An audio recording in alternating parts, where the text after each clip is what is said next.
ఇక్కడ నుంచి లోతు.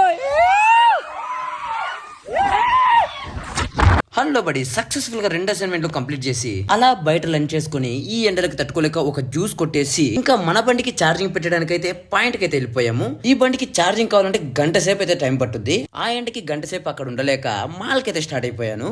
బేసిక్ గా మనము మాల్ కి వచ్చేది షాపింగ్ చేయడానికి అయితే కాదు, ఎగ్జాక్ట్లీ ఈ ఏసీ కోసం అయితేనే మనం ఇన్సైడ్ వచ్చేది. మీరైతే చిన్నప్పుడు ఇలాంటి ఆటలు ఆడలేదో కమెంట్ చేయండి. బెంగళూరులో సండే లైఫ్ ఇలానే ఉంటది. అదే పల్లెటూరులో ఉన్నామనుకో 2-3 బైకులు తీసుకొని స్విమ్మింగ్ పూల్ కాదు బాయికి అయితే వెళ్ళిపోతాము. దారిలో వెళ్తుంటే మేకలు గొర్రెలు అయితే మంచి ఊపు మీద తిండి అయితే తింటున్నాయి. మాకంతా వాటర్ ఫాల్స్ అంతా ఇవే. అలా కొన్ని గేమ్స్ ఆడుతూ కోతి చేష్టలు చేస్తూ ఉంటాము మన విలేజ్ లో అయితే. అది బెంగళూరులో కూడా స్విమ్మింగ్ ఉంటది కానీ ఫ్రెండ్స్ ఉండరుగా.